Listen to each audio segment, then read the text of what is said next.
I welcome you all to Synapse 2023, an annual III Industry Institute Interface flagship event of the Department of Management Studies, Pondicherry University. Synapse has been an integral part of our MBA program since 1991, and it is a platform that brings together industry experts and academia and allowing them to exchange ideas, knowledge and experiences. The theme of Synapse 2023 is transition to net zero economy, and I am glad to announce that successful completion of pre-Synapse events took place and pledge and rally, clean and green hostel campaign, etc. Opportunities do not happen, you create them.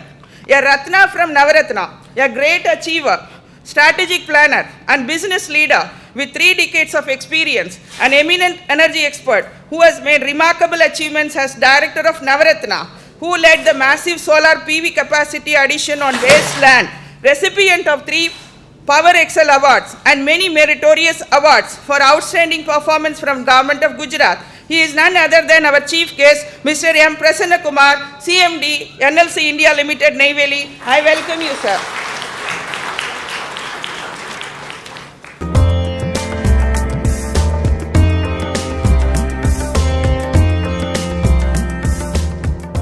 Good morning, everyone. Respected Sri Gurmukh Singh Ji, Vice Chancellor of Pondicherry University, other distinguished dignitaries, guests on the dais, and my dear students. At the outset, I thank Pondicherry University in general and Professor Charumati in particular for calling me to this function and giving me the opportunity to remember my college days. I am thankful to you. When I am coming to Pondicherry University first time, I was searching in the internet what for the Pondicherry University is famous for. So I was seeing the Pondicherry University is the first university which started choice-based credit rating system in the country, which is followed by many universities subsequently. That is a really great thing. And second thing which I found in the internet is Pondicherry University is the most energetic university in the country. So that is really great, but I am not seeing that energy here. Okay, I think that energy will come only when it is required. Huh? Okay. As you know, the age-old necessities of life are food, cloth and shelter. But 19th century added another, that is electricity. And 20th century added another. What is that? Data. Now, the basic necessities of life in the order of priority are data, electricity, food, cloth and shelter. That means we can sustain without food but not without data. And all these necessities of life, particularly data and electricity, are related to energy. And the progress and development of any country is measured in terms of per capita consumption of the electricity. But do you know what is the per capita consumption of India? Any guesses? The per capita consumption of electricity in India is, I think you are very close to that. It is around 1380 kilowatt hours. Against the world average of almost 5000 kilowatt hours.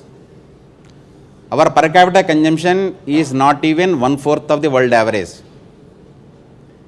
And developed countries like United States and other European countries they are having per capita consumption of almost 25,000 kilowatt hours, which is indicating their prosperity and their development. And India is ranked 104th in the world in terms of per capita consumption of electricity. So there is a lot of improvement required in the per capita consumption of electricity, and in this regard electric industry plays very important role. But when all development happened in developed countries and we when started developing, all developing countries are putting restrictions that your emission should be this much only and you should not add any capacity. Such restrictions are coming. But our immediate priority is to increase the electricity generation availability in the country and make India a developing country. In this regard, we have to maintain a balance between the electricity generation and the emissions. You all know, earlier days we used to live in power cut scenario where we used to get power only for around 12 to 13 hours, with most of the power cuts during peak summers. But now that is not the case. Now people are expecting 24/7 power supplies with no power cuts. And Honorable Prime Minister Narendra Modi ji in 2014 targeted for 24/7 power supply to all the states, and all efforts are being done to make it possible. But at the same time, we have to take these factors also into consideration. In the COP 26, Honorable Prime Minister gave the world the commitment Panchamrit, where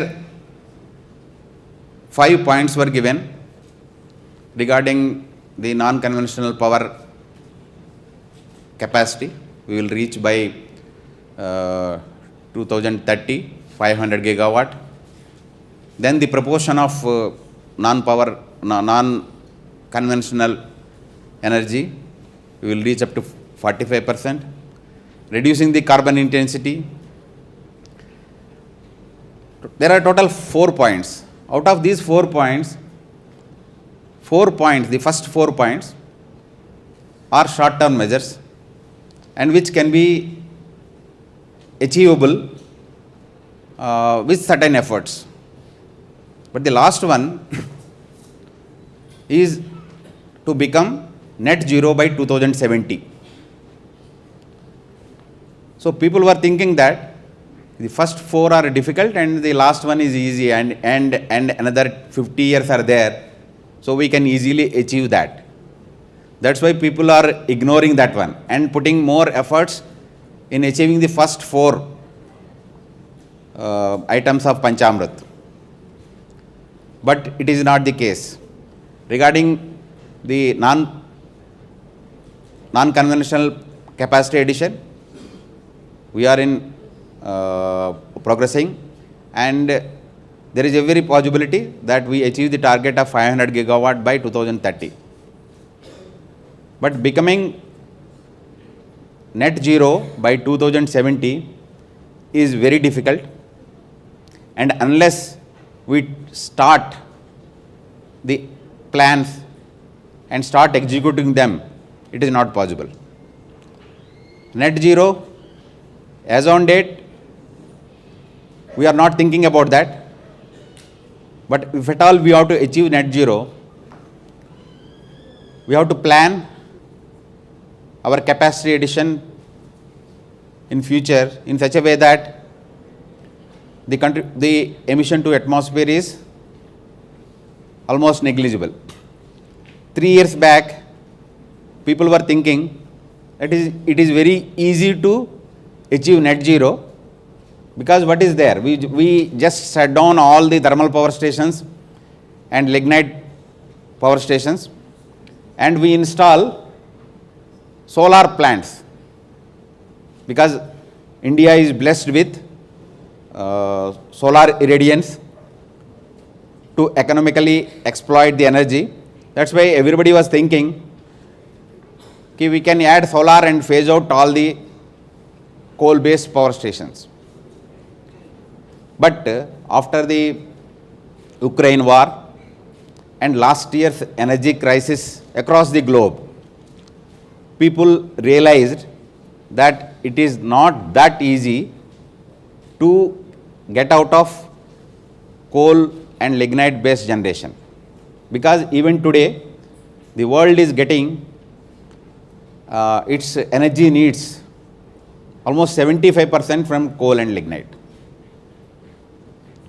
So even if we add this 500 gigawatt capacity by 2030, the electricity production that happens only during daytime, suddenly in the evening, when this 500 gigawatt of electricity come down to zero, what we will do? So along with the solar capacity addition or wind capacity addition, we require energy storage systems. So designing and operating energy storage system of so much capacity, it is very difficult. And that also contribute to the emissions. Like if you take the battery storage system, as on date it is purely chemical based, and having battery storage system of almost 5 lakh megawatt is impossible. That's why we are trying for the pump storage system. That also requires some suitable conditions and environment. That is also very difficult to achieve the full capacity of 5 lakh megawatt.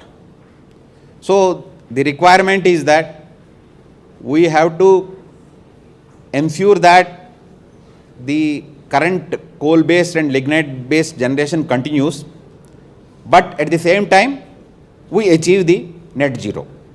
Both things should happen. How that is possible?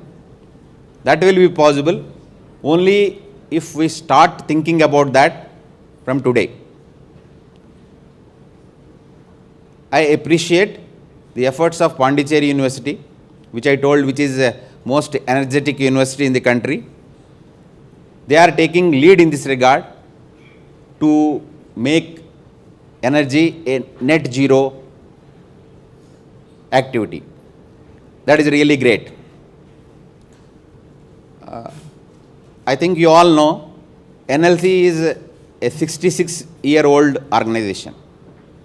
Even when there was no regulation or relaxed regulation about emissions, NLC started thinking in this direction, and now NLC is famous in the country for its eco-friendly and green initiatives.